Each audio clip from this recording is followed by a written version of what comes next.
Hey, welcome back to Hiss and Tell. I'm your host, Christina Wilson, cat behavior consultant and founder of Catitude Adjustment. Today, I'm speaking with Dr. Monique Udell, professor at Oregon State University and director of the Human-Animal Interaction Lab. If you've ever wondered whether cats really recognize our words, invent games, understand our attention, or why so many outdated myths about cats refuse to disappear, this is the episode for you. We are going to talk about the fascinating world of feline cognition, communication, enrichment, and the latest research that's reshaping how we understand our feline companions. So whether you're a lifelong cat lover, a behavior nerd, or just curious, this is the episode for you. Hi, and welcome to another episode of Hiss and Tell. Today, I am with Dr. Monique Udell, a professor at Oregon State University. Welcome, Dr. Udell. Thank you for having me.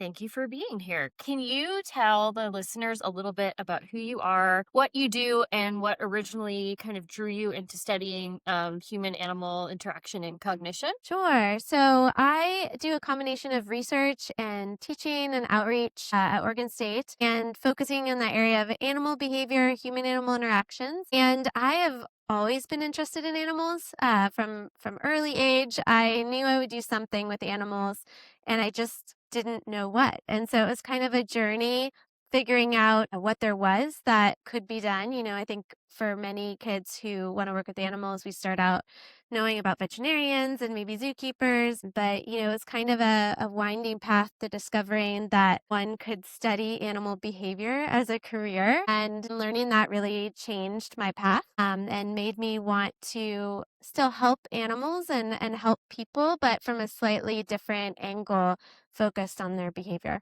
Right. Yeah. Yeah. I feel like so much cognition work is focused on dogs. What made you interested in working with cats?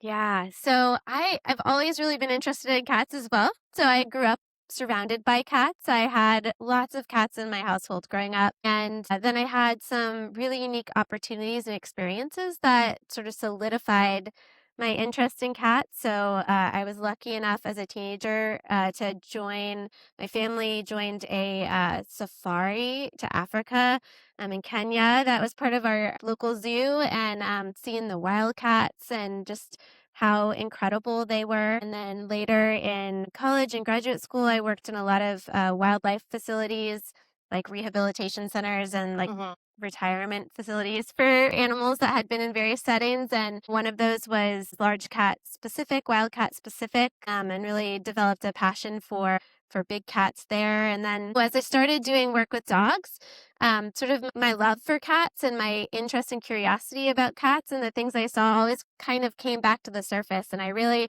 even started collecting some pilot data on cats back in graduate school because I just was personally interested. So I think I always knew that I would incorporate work with cats into the work that I did. But yeah, sometimes when you are first starting out, you start where a lot of the interest is and where some of the momentum is. And I also love dogs. I have a passion for dogs too and canines. And so for me, I think it's just logical. There's not, I think, as hard of a line in my mind between cats and dogs as maybe it's for some people. Sure. And so it was just a logical extension, I think, for me, that in much the same way that when I first started studying dogs, there just wasn't as much out there. And there was this curiosity about this animal that we coexist with so closely. And we feel like we know so well, and yet we don't have as much information as I feel like we should for 14,000 years of history. I think the same is true for cats. We have this incredible coexistence, and yet we don't know as much about this other species that we live with as we should, or about our love for them and our interactions with them. And so I think that really has driven a lot of my passion. And it totally makes sense. And I love seeing now that there's so many dog cognition labs popping up all over the place. And I guess that sort of leads me into another question, which was, why do you think that feline cognition research has historically gotten so much less attention than dog cognition research? Do you think it's because people have to walk their dogs and like pay more attention to their dogs? Or do you think it's because, one of the things in your paper that we're going to talk about is that people have historically thought that cats are easier pets, or is it just because it's a lot harder to study cats in a lab context, or something else entirely? Yeah. Those are all definitely reasons that I hear. And I think it's both some combination and something else entirely. Yeah. so I think where I see the difference is that, one, these things ebb and flow over time. So while we talk about this resurgence of interest in dog cognition work or dog behavior work, or at least 20 years ago we were talking about it as a resurgence, I think it's well established now, Yeah. but that there was this longer history of interest in dogs scientifically. I mean, Darwin wrote a lot about dogs. There was lots of research done in the past, socialization critical periods in the 1960s, even before that, but there's, a lot of attention given to dogs then. And then again, dog wolf comparisons in the 90s. So it's not like this came out of the blue. These patterns of interest have existed, and then there was just this huge resurgence of interest, in the late 1990s, early 2000s, and so on. And I think the same is true for cats. We sometimes forget the history of interest. And at the time, the early parts of the times where people were interested in dogs, including, again, Darwin, he was also interested in cats. He wrote about cats and their behavior and emotion right alongside dogs in his writings. And you can kind of follow that history and pattern through different time periods and maybe sometimes different questions. But there was a lot of interest in cats. And so Edward Thorndike, who is a famous psychologist, he was interested originally in social learning, and one of the animals that he chose as his model were cats. And then when that didn't quite work out for him, he developed basically cause and effect psychology, which was the foundation of what we now think of as operant learning or positive reinforcement training. And the model species that we all know that Thorndike worked with, or that we often forget, but we should know, is cats. So cats were there, and being studied for their learning ability, for the foundation of what became animal training. Right at the beginning. And then there's been a lot of perceptual cognition research with cats over the years. So I think where a lot of the research has been lacking in more modern history and recent history is when we're thinking about problem solving ability, social behavior, human animal interaction work. And I don't think it's always historically been the case, but I think that in part maybe due to our cultural perspective and expectations that dogs should be more social or should behave certain ways or should be better trained or better at problem solving, it made it seem like maybe they would be easier to work with. And I think to some extent today, there's this belief that dogs are easier inherently to work with than cats. Now, once you start working with cats and the more you start learning about them and understanding what motivates cats, what makes them as individuals easier or more challenging to work with, and the same individual variability is true with dogs, you can work with cats and ask a lot of the same questions. You just need to do it in a way that's relevant to cats. Yeah. And so I think it's totally doable, but I think maybe it's the things that you mentioned are all reasons I think that people believe it's difficult to work with cats. But also a lot of those things I think have more to do with our perceptions of what cats are than necessarily what cats are really capable of. And so I think it's overcoming some of those misconceptions that cats can't do these things. And then also, as a culture, as a society, we have to believe that. Because if we aren't socializing our cats when they're young and they're not getting out of the house except to go to the vet and they don't have a lot of enrichment, then they can be more difficult to work with. But that's not inherently because they're cats. It has a lot to do with their lifetime experiences, and those sometimes differ quite a bit between cats and dogs. So, can you tell listeners a little bit about your lab, the Human Animal Interaction Lab, and what you get up to over there? Yeah. What do we get up to? We get up to a lot of things. So our sort of founding mission is to improve the lives of both humans and animals through deeper understanding of both. So we're really trying to improve human-animal interactions. We have a very One Health focus.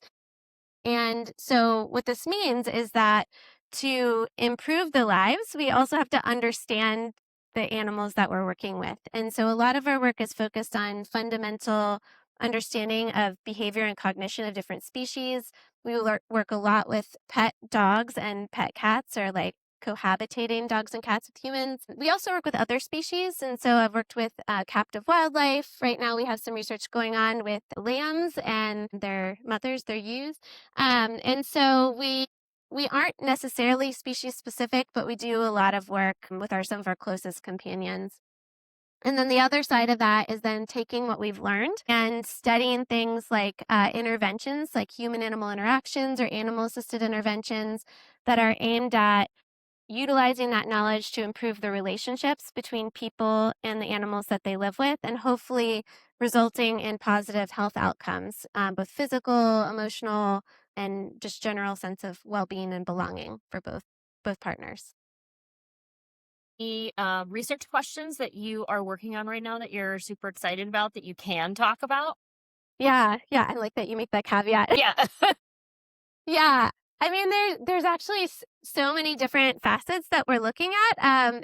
It's sometimes hard to narrow it down to one sort of broad area that we've been spending a lot of time in recently is looking at cats' capacity and sort of interest in engaging in animal assisted interventions and more Mhm. active partnerships. And so we do a lot of work looking at relationships between, right now, we've been focusing a lot on cats and children and just seeing how we can provide experiences to both the child and cat partners that will help enrich those relationships.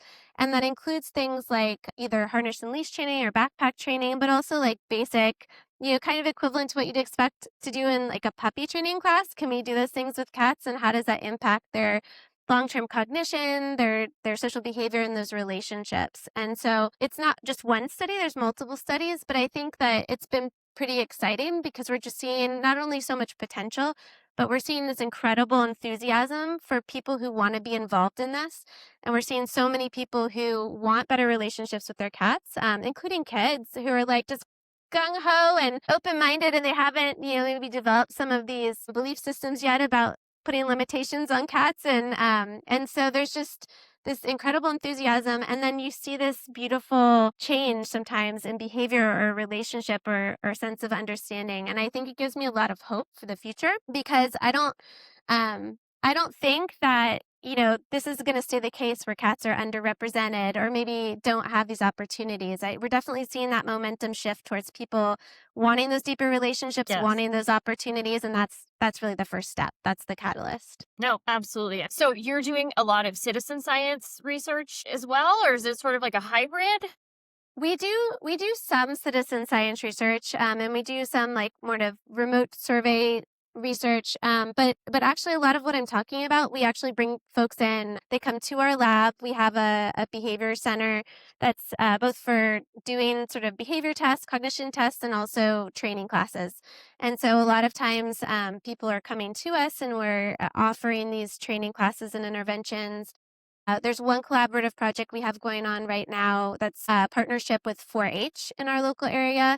And so helping develop and provide curriculum to 4-H clubs that are focused on cats. And those kids are working within their home 4-H units to train their cats, not only just train them, but they have the option of training them to be therapy animals, certified Yeah. therapy animals. Yeah. So they can like pass it forward, right? And show other Yeah. people and help other people with this experience. And so, yeah, so we do a lot of in-person work too. That must be so nice. So because you're having so many cats actually come into the lab, what are some of the biggest challenges in the cat research in your lab? Biggest challenges. I think early on, some of the challenges were figuring out how to ask questions that we wanted to ask in ways that made a lot of sense to cats. There are things that I think we found challenging in the beginning when working with cats, like certain problem solving tasks that we thought would maybe work well as they were, but just turn out to not really fit well with the way cats behave, and not for the reasons most people expect. So I think in the beginning, the assumption that many people would have is that maybe they aren't as socially motivated. And so we're going to have trouble, or maybe they aren't as comfortable with unfamiliar people. And certainly, again, that can be true of some cats, but not necessarily all. The problem we were actually having is that cats, or a lot of cats, don't love doing tests that require multiple, repetitive, repeated trials for Yeah. food Like walk a little, get some food, walk a little, get some food. And then you're going to do that for an hour. Most Yep. cats are Yeah. like, no, thank you. I will Yeah. do that 2 times. I get it. Like, this is old now. I'm going to move Yeah. on, do something different. What we've have found though, and this was kind of like a turning point for us early on, is that cats will do a lot of those repeated trial tests if the reward is interaction with a person. And with a lot of cats, it doesn't even have to be their person. They're happy to do that for Yeah. pets from a stranger. And so what's really ironic and funny about that is that, there's this idea that cats are somehow less socially motivated. And yet a lot of our early methodologies, when we had to make a switch, it was to switch to social reinforcers because we could get dogs and cats to do that, whereas only some of the cats would do the repetitive trials for the food. Right. And yeah, and that boils down to like a difference in foraging. Like, dogs are scavengers. There is some predatory motor patterns in dogs, and especially some breeds, but by and large, dogs are scavengers. And so that's very normal behavior for them. Cats, if we're thinking about like a cat hunting, they do their thing, they have this larger energetic cost, and then they've achieved it. And we're letting them achieve it, and then we're like, now do that 100 more times. So some of those just like figuring out those little differences and figuring out like, what is it that we really want to know? And are we asking it in the best possible way? And I feel like now that we've done that enough, we have a pretty good sense of developing or finessing methodologies that'll work well, not only in cats, but that we can use across species. And now it just boils down to sometimes just making sure that the cats that we're working with feel comfortable in the environment that we're in. And sometimes that means recruiting cats specifically who have experience like getting outside their house. And sometimes that means going to the cats where they feel comfortable. So yeah, figuring out those sorts of things. But in recent times, it's become much easier to work with cats because the more you work with them and understand them, the easier it is to ask the questions you want to ask. Course. And that makes a lot of sense to me. And it actually, I feel like, reinforces the papers that were coming out a few years ago. Now I'm forgetting who authored them. Was it Kristen? Or there was the one paper about preference in cats where they set up, was it the strange person scenario? And then they had the cat choose between their person or a treat or play. Yeah. And the cat chose. Who authored that paper? Kristen was the It was lead author. Kristen? That was Yeah, in that's our what I lab. thought. Yeah. Yeah, okay. That's what I thought. I was like, oh, so many papers floating around in my brain all the time. Yeah. So that really reinforces that, right? And For then sure. Yeah. it totally makes sense. In some ways, I think that cats are easier to do some of these tests with, but we make it hard by insisting they do it the way we believe it should be Yes. done. And Yeah. they're just happy to do it. They think this is really interesting. And then as soon as you try to make it a food task, which it doesn't inherently have to be, they're like, no, this is not, I don't want to be paid in food. Yeah. I think a lot of times also because we often tend to use the same treats. And there's Yes. that new paper that just came out from Japan Mhm. talking about cats getting sick of the same food after Yes. 3 times, right? Yeah. So I wonder how much overlap there is with that as well. Because Yeah. at least I know, like, our Yeah. cats, with all their different diets, there's one kind of treat that I can give to all of them. So if I was going to give them treats, it has to be this one kind of treat. And I'm sure they'd be like, we don't want that anymore. We're sick of this. Yeah. You And know? that's absolutely. And yeah, it's not to say that cats aren't food motivated. Absolutely Right. they are. But it's just that I think the way that we think about it and the way that we pair food with things sometimes is not the way that the cats are interested. And then like you're saying, exactly.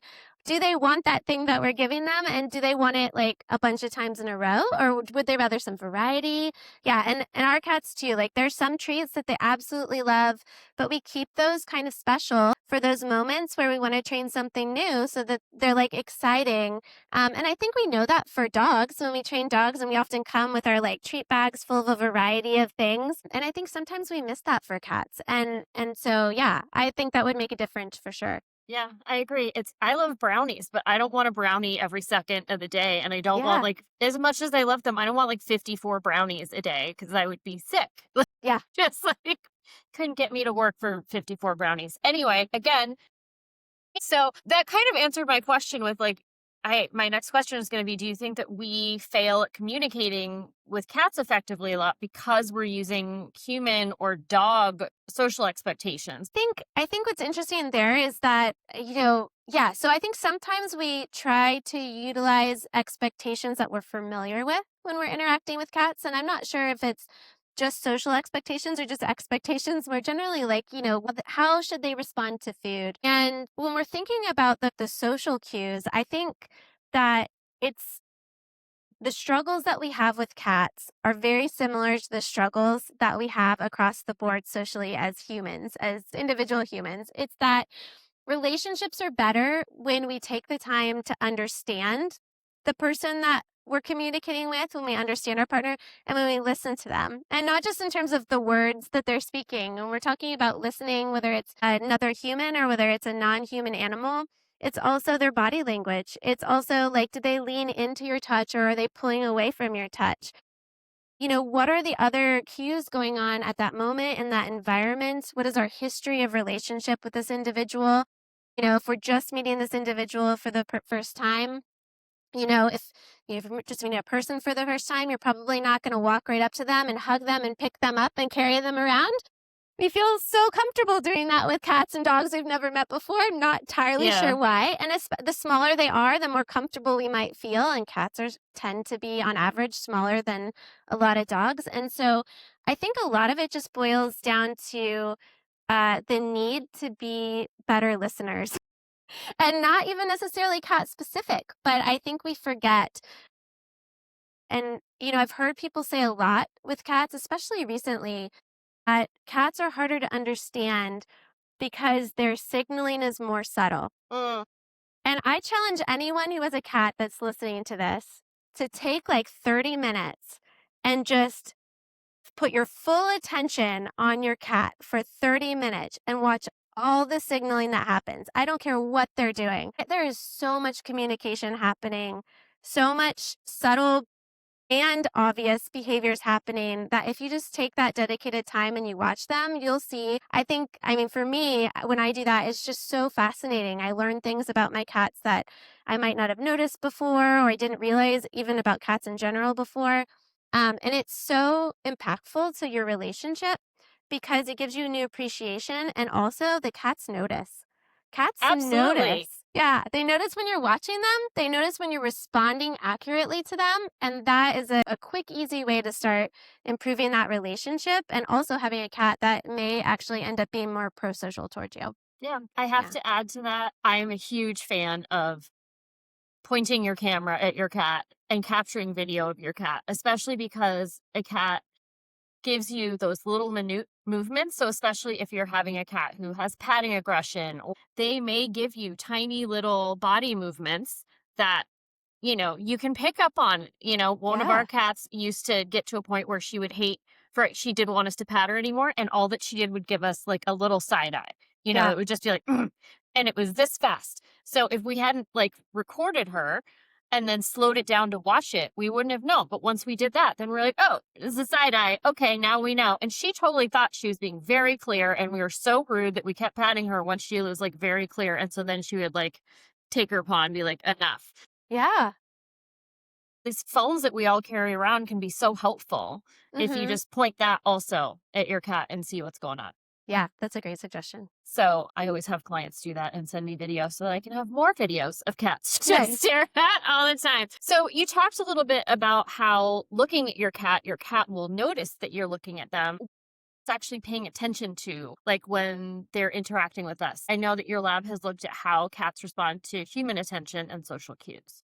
Yeah, so much, so much. I think that's where I would love to see a lot more research, or one of the areas I'd love to see a lot more research, because I think we underestimate just how much cats are paying attention to and how sensitive they are. And so I can tell you what we know from the research that's been done, but that's not necessarily representative of what cats are paying the most attention to, in part because there's only been research done on certain sensory systems with cats with respect to this, and only a little bit in each of these areas. So we've done a lot on visual cues, in part just because we were trying to extend and do some parallels with research that has been done in other species like dogs. And so they are very aware of your attentional state. Like, are you looking at them, directing your energy towards them? If they approach you, do you reciprocate, or are you ignoring them? Very sensitive to that. You can see dramatic, statistically significant differences in sociability just in a couple of minutes of telling a caregiver to pay attention or not to pay attention to their cat. So they get that.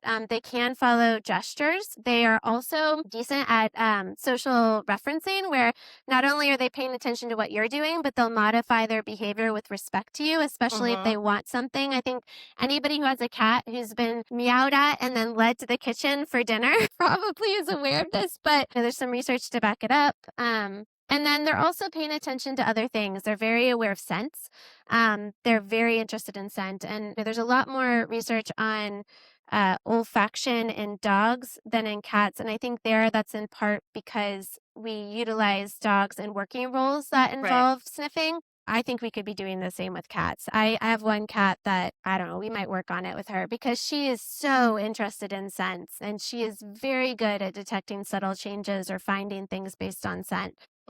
And so they pay a lot of attention to that. We know that's a big part of their worlds, and a part of what makes them feel at home is having that, not only their own scent in a space, but having commingled scent of themselves and their family members. And this is like a key feature of what it means to be home to a cat. And then tactile, they're like very tactile animals. And then vocalizations.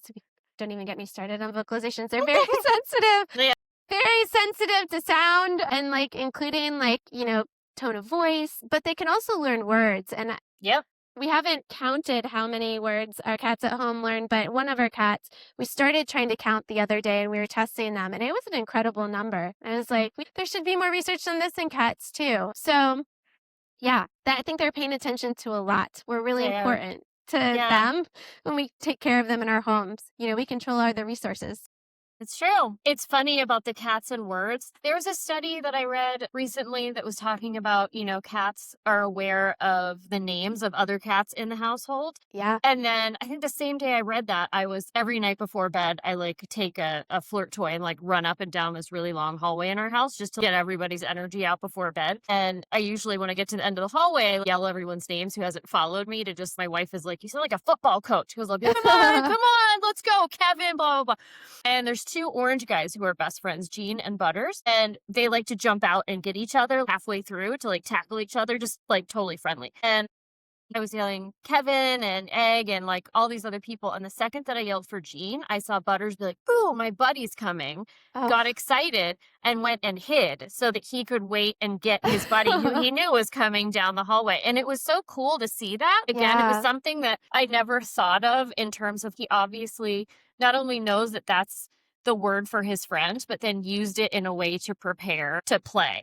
Yeah. It was so cute and it was such a cool moment. And then I was like, oh, I wish I had that on video, but I didn't. So. I know. Anyway. That's the thing, right? You always wish you have these things on video when they do something. You're like, I missed it. I know. It was so cool. Anyway. That's cool.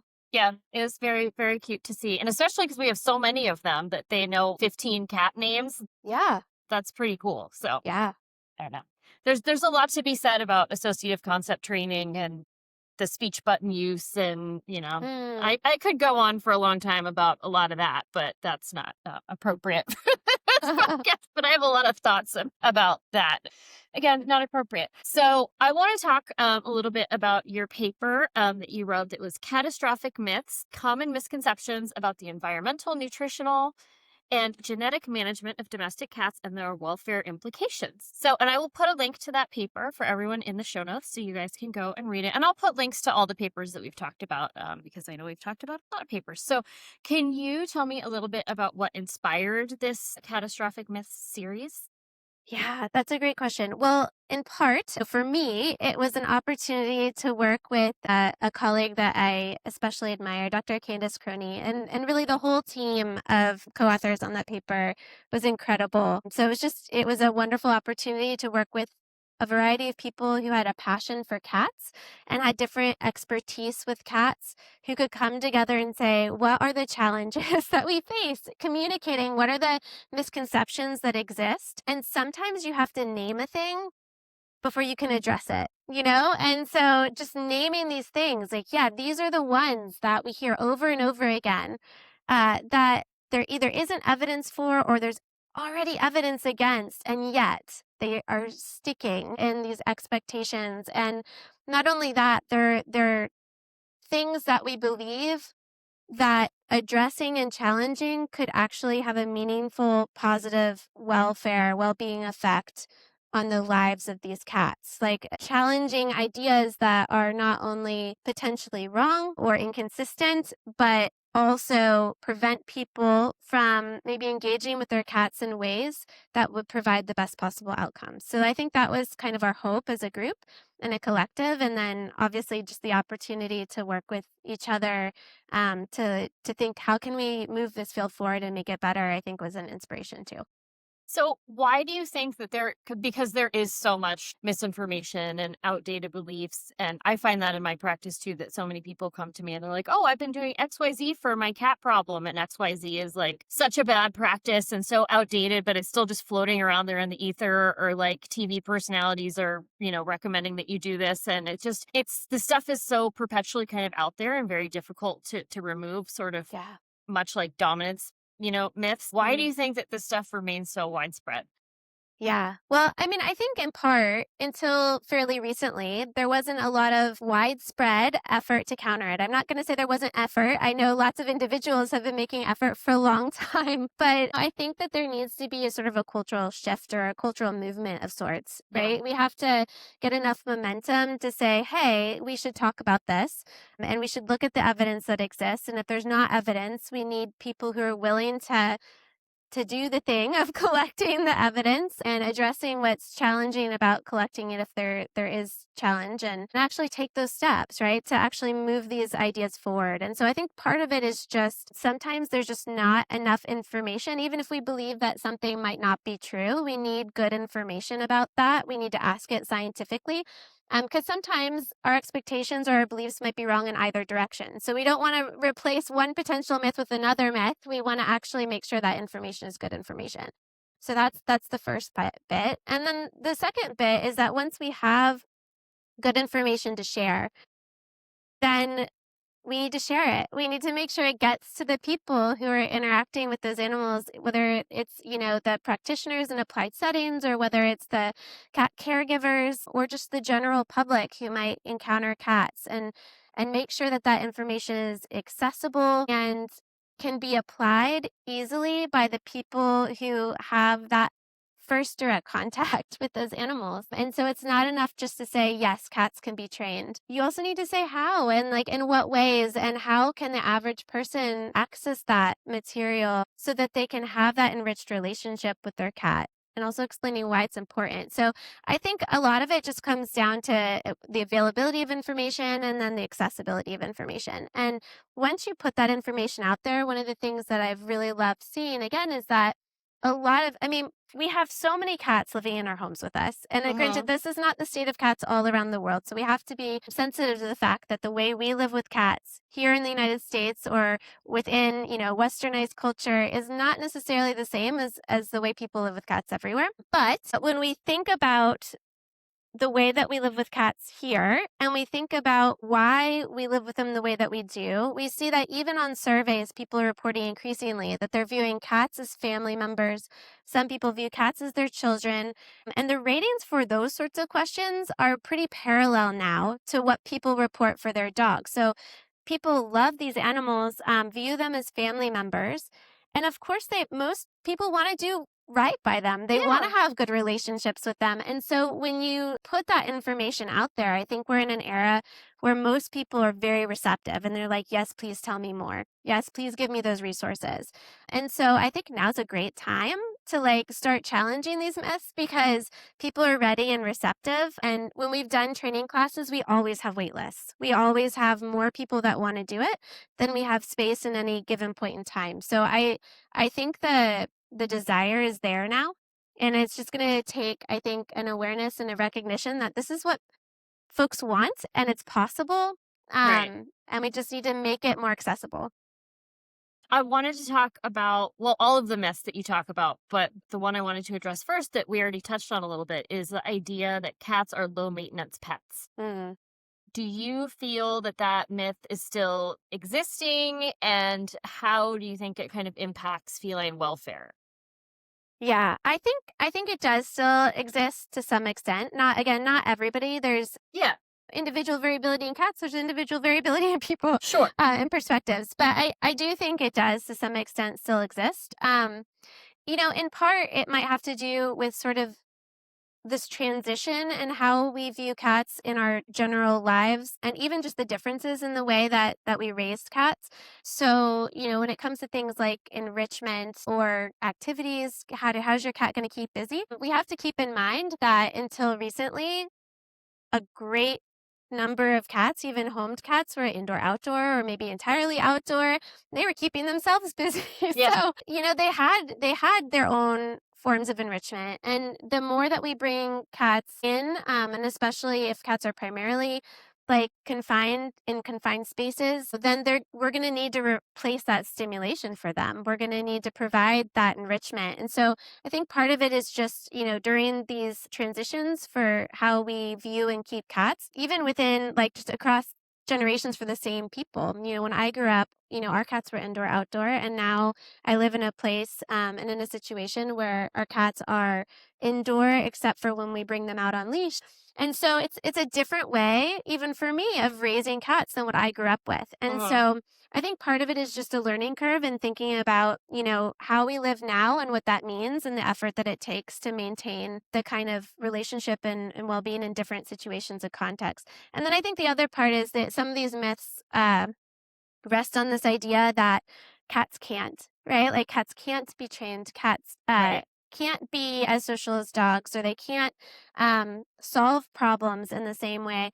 And if you believe that, if you come in believing that, you can be incredibly well-being and you're incredibly well-meaning and want the best for your cat, but you're not going to invest your time and energy providing them with things that you think aren't relevant to them, that they're not interested in, that they can't do. And so I think by challenging some of those things and say, no, actually cats, not only can they be trained, but we wouldn't know as much about modern training, or it would have been delayed significantly if it hadn't been for cats, because cats showed us about trial and error learning. So they can absolutely do it. And cats can be social. They have these incredibly sophisticated, adaptive, complex social structures. They're facultatively social, just like dogs, meaning they have an adaptive social structure, which is so cool. And that also means that your behavior, the environment you set up, has a huge impact on the social relationships they have, including with you. That's so empowering if you know that. I'm going to go adopt this kitten, and the life and world I set up for it is going to have a big influence on the relationship we have. That should be super empowering. And they can problem solve, and they're curious. They're so curious. And a lot of the trouble I think cats get into at homes is like pure representation of their curiosity, but we can help funnel that in directions that are maybe safer, more appropriate for them, and also more fun for us. Yeah. So if you have a cat that likes to get on the top of your counter and slowly push things off, that is, they're getting to see what happens when Yeah. they do that. They're getting to see what reactions happen in the environment. There are these things going on. And so give your cat a puzzle box, and they're probably going to approach it with similar curiosity if you find the kinds of things they like. And so, yeah, I think there's opportunities just for challenging some of these ideas in ways that are just not only good for the cats, but also just really fun and exciting in terms of your relationship with them. No, I agree. And that leads me to talking about enrichment, and what you like to propose for enrichment. I'm a huge fan, even when we were still living in New York City, I was a huge fan of like a suction cup bird feeder paired with an enrichment box or a food puzzle, something that kind of allowed them to do that whole hunting sequence. But I'm curious, what do you recommend to people who don't have 15 cats that they have to manage? What do people do for enrichment for their cats? Yeah, that's a great question. I mean, I think that part of it comes down to like going back to watching your cat, like what are they interested in? The first step is getting a sense of your individual cat's preferences. And there are formal ways you can do that. The preference assessment sort of that you mentioned earlier is something people can do at home with their cats, dogs, any animal. It's basically just providing them with options of things that might be reinforcing to them, different toys, different activities, different ways of petting, different foods, and seeing what they engage with and what they don't, and seeing, if you have multiple options, what do they choose first? I would definitely always recommend switching it up, just like we were talking about with different kinds of treats. Enrichment is only enriching if it has some variability to it. We've seen that in research over and over again with just about every species, including humans. Like, you don't want to Right. watch the same episode of the same TV show every day for the rest of your life. Like, the cats want different kinds of stimulation. And I think part of it then is just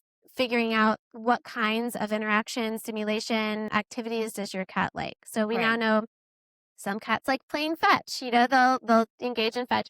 Some cats like playing hide and seek or chase. Some cats like sniffing. Some cats like interacting with you socially. I have one cat that plays this really, I think, is a very cute hunting game.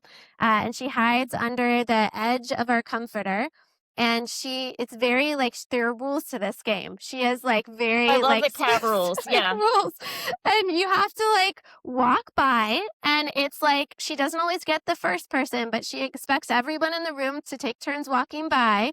And then she'll pick a person. It's like duck, duck, goose. And she'll like stick out her paw and she'll touch your foot and you have to fall.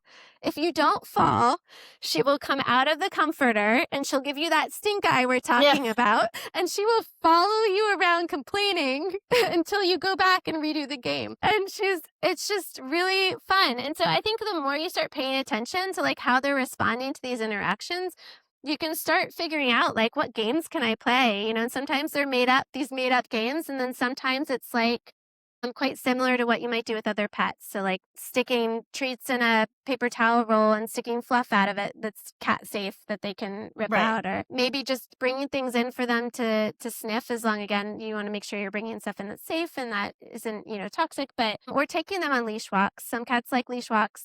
So there's so many options. And I think that's the thing, is just keeping in mind that these are living beings and they have individuality and preferences. But like, if you think to yourself, if I were stuck inside all day and didn't have more things to do than is just sort of right there in front of me, how would that feel? And looking at your cat's life and say, what's missing? Like, what are cat things? What are things my cat likes? What are things that cats do, even big cats do, in natural circumstances, and just trying some things out and seeing what sticks and resonates. Thinking about all the games that cats make up together and with people and their bizarre rules. I saw a TikTok recently that was a lady saying, how do I explain this to the cat sitter? And it was like every night the cat would go, they would push the bathroom door all the way open, so it made like a triangle between like the wall between there, and then the person had to take one Q-tip and put one Q-tip through the crack, and the cat would take the Q-tip, and if you didn't do that, the cat would get really angry and not go to bed and just follow you around screaming. And it's kind of, first, how does this ever happen? And then how does this become a routine? And how is this just like, they're so funny, but I feel like everybody with cats recognizes this type of behavior and is like, oh yeah, that totally makes sense. I get it. Like, you've got to feed the cat a Q-tip from behind a door triangle and then everyone can chill out. Like, okay. Yeah, it's really funny. I previously had a border collie, and she was very much that way. But I think when you have a border collie, people are like, oh yeah, like they do those things.